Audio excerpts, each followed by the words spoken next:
Hello and welcome back, SEO pros. Sometimes it can be confusing thinking about how you have to deal with clients, and especially your first client. I remember my first client was a $300 a month client, and even though I got her results, I wound up losing her as a client because I didn't really know a lot about client management. Now, the thing about SEO is you can be great and know a bunch about SEO, but if you don't know how to acquire clients or how to deal with them or how to set up a process that sells, then you're not really going to be able to do much. Obviously, you're going to be able to be good at SEO for your own websites, but that doesn't really help if you need to get money by starting out doing your own client services, right? So today I'm going to be telling you about how I kind of started my agency and how I went from having a $300 a month client to working my way up to having a lot higher budget clients, and what I really sort of had to learn in order to keep my clients around and make sure that they wanted to keep paying me. So let me just do a screen share like I usually do. And as usual, if you guys have questions and you're not going to hit the live stream, let's say you're watching this later, I really do encourage you to hit the subscribe button and the bell icon so you can get notified when I go live. That way you can ask questions while I'm live, because I have a hard time getting back to the comments all the time that I get on my videos. All right, so, whoops, wrong screen. Sorry about this. Let me change this over.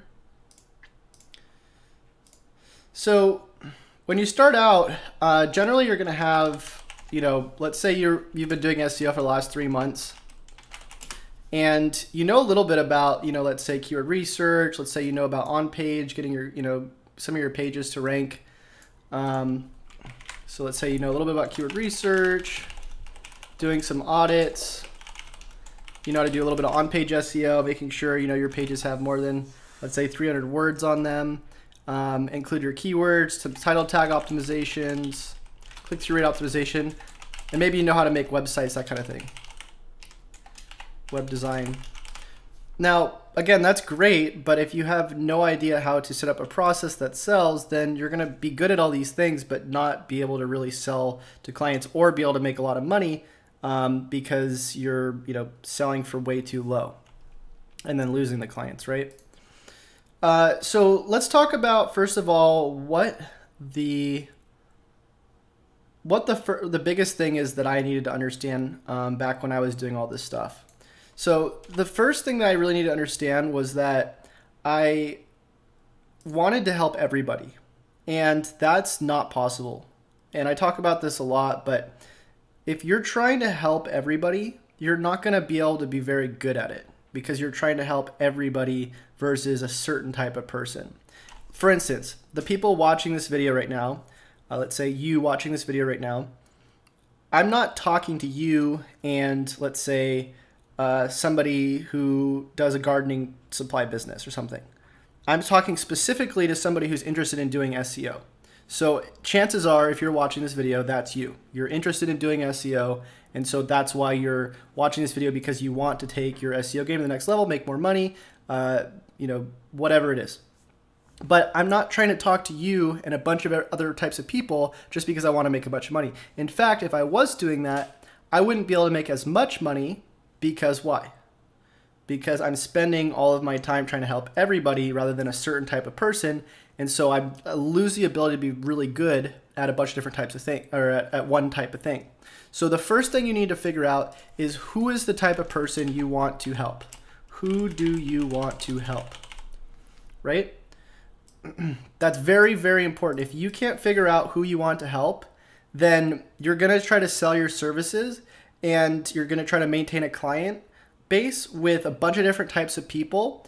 And that's not going to work out very well, because they're going to catch on that you don't really know, how to help all of them, right? They're going to tell that they can tell that you're basically spending your time trying to help too many people, and so you're losing the ability to really understand their market by trying to help everybody. So figure out who you're going to help first.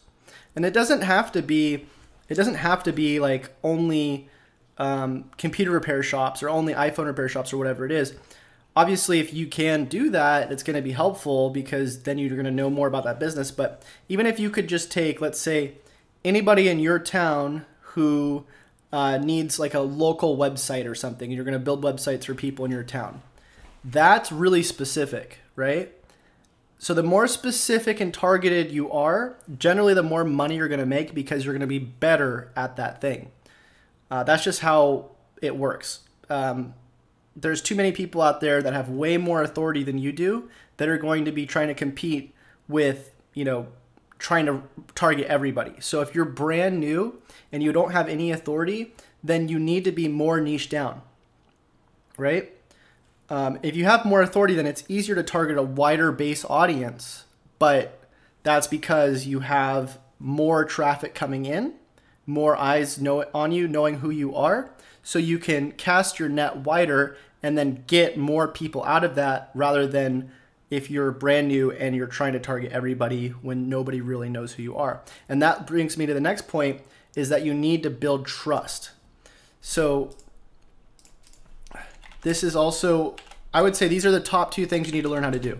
If there's anything that you could learn today, or just about selling and marketing in general, the two major things you need to do is figure out, one, who you want to help, and two, how to build trust with that person.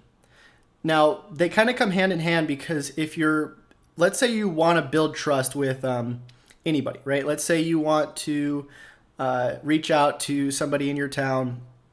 Maybe you even just walk into their store and you say, hey, Bob, or whatever your name is, I want to help you with your website. Now, obviously this person has no idea who you are. So for you to just go in and say, I want to help you with your website, they're probably not going to just be interested, right? They're going to want to know more information. They're going to want to know who you are. They're going to want to know why you want to help them. And the reason for that is because why? Because people don't just go and get help from anybody, right? When you think about going and getting help from somebody, let's say you want somebody to help you move out of your house. I'm actually moving right now out of my house. Would I want some random person coming into my house and helping me? No. I'm probably going to ask somebody that I know.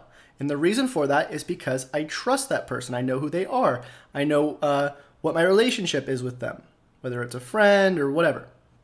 Now, people in the business world are the same. And the funny thing is that you can actually use your charisma or whatever you want to call it, let's say like the ability to make friends and relate to people on a friendship level to get people interested in business. But I think what a lot of people don't understand when they're starting out, again, is that they're targeting everybody and they don't understand the value of building trust with people. So they start trying to help everybody just because they want to make money, and they don't really get to know who these people are. The people don't get to know who they are in return. And then what happens? Then they don't make any money because people don't want to buy from them. So one of the best ways to build trust with somebody is to say, look, I help people like you, right? If you walk into the store, they say, who are you? You want to help them. You say, I'm Chase, and I help people who are exactly like you. I help people in this town that are like you. I help businesses like you.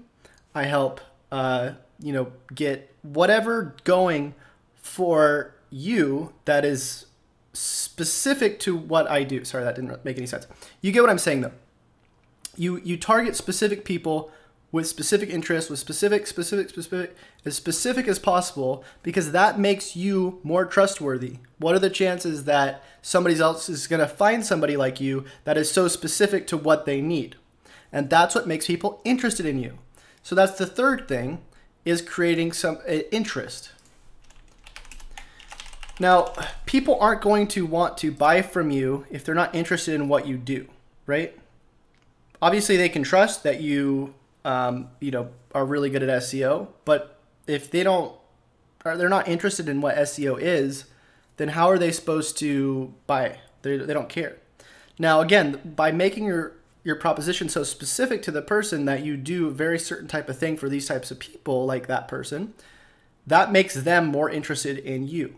Because they want to know, oh, well, that's interesting. Why why are you helping people like me, and why is that so specific, right? Also, just being an interesting person in general and just trying to help people will generally, if you ask a lot of questions, it generally gets people to be interested in you. So that's the fourth thing, is making sure you ask a lot of questions. I get people calling me pretty frequently about wanting help with SEO.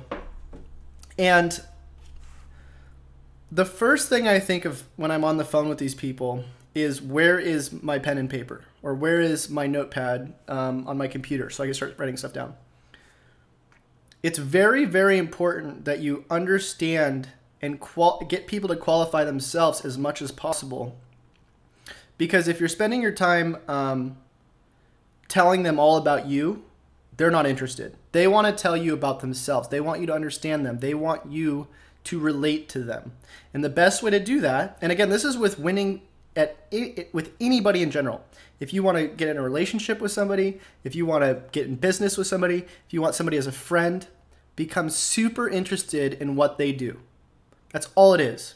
So they say, oh, well, I do this, and I've been doing this for a long time, and this is why this is interesting. And you don't just sit there and go, oh, great, okay, well, I'm going to sell you this. That's what you need, right? And then start going on about your company. That's not what you do. What you do is you act as interested as possible. So they go, I mow lawns and I've been doing it for 12 years. And you go, what? 12 years? That's crazy. Like, you want to act as interested as possible in these, and you don't have to be like, this is the manipulative way to do it, but you want to, if you are generally interested in what they have to say, and there's going to be things that people are going to say that are boring and interesting, you don't have to hype up everything they say. I mean, it's one way to get them to talk more, but obviously when somebody says something that is interesting, you want to really show how interested you are as much as possible. It should not be an ego thing where you're, trying to like show them how good you are, and whatever they're doing right now isn't, anything close to what they could be doing. You don't want to do that. You want to stay away from that. That's how I used to act around clients. I used to I used to kind of like make fun of their marketing in a sense, like, oh, you have this person doing that. That's totally lame, right? You should totally be doing this. And I would talk myself up, over promise. And then when it came to the selling, I would try to sell for like $500 or something. And then I would sell for $500, do all this stuff, spend like way too much time on it. They'd get a bunch of results, and then they would leave because they just didn't really get what I was doing. It was a totally bad, like, weird energy situation. And that's the other thing that you need to realize, is that once you start getting into really selling to people, it's all about energy and motivation. Now, this is where all of the selling happens. This is up here is where all the qualifying happens. But number 5 is totally going to like completely seal the deal if you can get it down. I've been to a couple conferences where I was speaking, doing SEO stuff. And these people who are making, millions of dollars selling SEO courses and selling SEO services, that kind of stuff, they're all really, really good at one thing. And that one thing is they're very good at motivating people. So they're good at understanding who their audience is, and they're good at speaking that to them on the level that they're at. And generally, the widest net you can cast is pretty much anybody who's interested in making money, or anybody who needs to be motivated and make something work in their life. So that's what these people will do, is they'll target usually the older people, like 30 to 50 years old, who want to start their own business. They're not making enough money. Yeah, this is totally like the Tony Robbins type of audience. And what they do is they bring them into a room, big room, obviously, and they motivate them. They start sharing stories about how they were struggling and, living in a garage or whatever they were doing. And then they go through pitching them after like 2 or 3 hours of whatever they're saying. So how this can basically be extracted into the SEO sense, or how you'd be helping clients, is you want to motivate the business owners that you're talking to. So when they are qualifying themselves and you're asking them a ton of questions like, oh, well, how long have you been doing marketing? Whatever you're asking them, right? At the end of that, you want to usually shoot for like 30 to 40 minutes. The longer you keep them on the phone, generally the higher chances that you're going to get a sale. Once you get to a certain point where they're kind of, you know, done qualifying themselves, which people can talk about themselves forever. So there's not really ever a point where you need to stop asking them questions, but at a certain point you'll be able to find out that they're interested just by how they're asking you. They start asking you more questions. What you really want to do is you want to turn it into a motivational thing, really, and say, you know, I understand that based on all these things that you told me, and if you have a notepad, you want to read them off. You're struggling with this is affecting you this way. You know, you're not able to do this because of that, so on and so on. At that point, what you do is you let them know, hey, look, this is something that is totally manageable. You know, we could get you dialed in this way. You shouldn't have to deal with and then repeat the list. You shouldn't have to deal with that and whatever this is. And, you know, not having a strategy does totally suck. You want to relate with them. The good news is that, you know, there's two different ways to solve this. And the ways to solve it is your low barrier and your high barrier. So obviously, if they haven't gotten your audit yet, you could either sell them an audit for cheap, or if you're just qualifying them and you haven't done any engagement with them previously, they have no idea who you are, then you could offer them a free audit. And then on the sale, you'd offer them either a one-time implementation for like $200, something low, and then the higher barrier to entry, you could also offer them. It's good to contrast the low and the high. So the low would be like $200 option for, you know, get the one-time coaching call or get the one-time, you know, page speed optimization fix or whatever. And then once you do a service for them, they trust you more, and they're no longer thinking of the free thing because they just paid you money. It doesn't matter if they paid you $10, $20, $30, they paid you money. So they went from the free mindset to the paid mindset. And then you bring them up to the higher barrier to entry, which is, you know, now we charge you $2,000, $3,000. If you don't have these steps set up and you're just going and calling random people, again, you don't know who you want to help. You haven't established any trust. You're not building trust, not relatable. They're not interested in what you're doing because you're not very specific. You're not asking them questions. You're not motivating them. And you don't really have a way of selling where you're just going in and you're just saying, hey, look, I don't really have any sort of pricing. You know, it really depends on, you know, what you want me to do for you, that kind of thing. If there's no process, then the chances are that you're going to end up wasting your own time. You're going to end up wasting their time. And you're not going to be able to make as much money because you haven't set up sort of a system. Now, again, this is how I recommend most SEOs do this. So you start out with some sort of engagement campaign. You start targeting people who are interested in a certain subject, like let's say plumbers.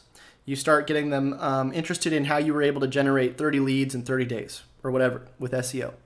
Now that they've showed interest because they're interacting with your post, then you offer them some sort of free thing, like free coaching call, free you know, audit, whatever it is.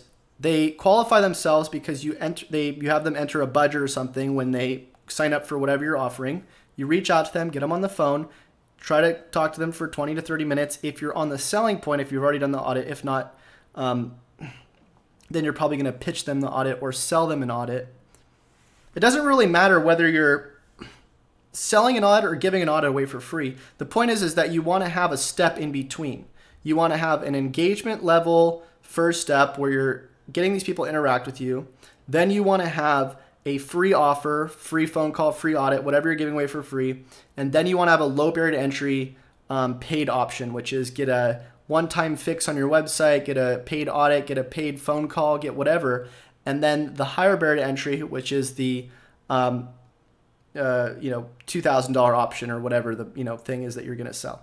And this is something that I've used time and time again to sell people into my certification program, which, by the way, if you guys are interested, totally recommend you to go. I'll put a link in my calendar in the description. It's $200. You can get on a call with me, coaching call, for an hour, and I'll help you with SEO, right? That's my low barrier to entry. That's why I do these videos. That's and I don't even try to sell them on my free videos. What I usually do is my free videos, I just get people to engage, and then I promote some sort of, you know, presentation or whatever, and then I do what I just said. But chances are, if you are within my target, and there's probably people who are watching this right now, you might be one of them, who are thinking, hey, look, I would love to spend $200 to get on the phone with Chase for an hour. And then what happens? I talk to you. I say, hey, look, you need to do this, this, and this. Why don't you go join the certification program? So we get you on the weekly calls, get you on, the different phases for implementations for your clients, so on and so on. So that's pretty much it. I mean, it's not insanely difficult. The hard part to wrap your head around is really understanding the people, talking to the people. Even right now, when I'm talking to you, I'm trying to talk to you. I used to go on YouTube, and I used to just talk to everybody. And when I say you, what I mean is the person who's watching this and who's understanding what I'm saying and the person I'm marketing to, you're the one, right? And I'm talking directly to you, to the person, rather than just trying to talk to everybody, trying to sell to everybody. You don't want to do that. You really want to understand who you're talking to. And even though you might not be talking to them, right? I'm talking to a camera right now. I'm still talking to you, if you get what I'm saying. So understand your audience, figure out who you want to help, build some trust, some engagement, build some interest, ask tons of questions, get people motivated. That's all it is.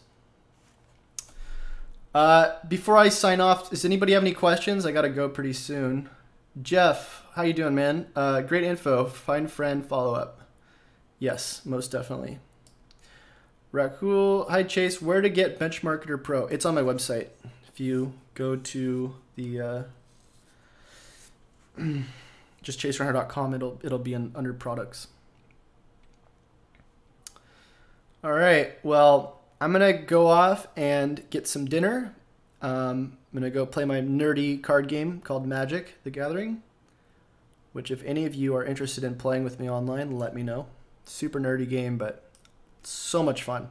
If you guys haven't played it, by the way, I definitely encourage you to check it out. It's super, super fun. All right, guys. Well, I enjoyed talking to you, and until I see you next time, happy SEOing.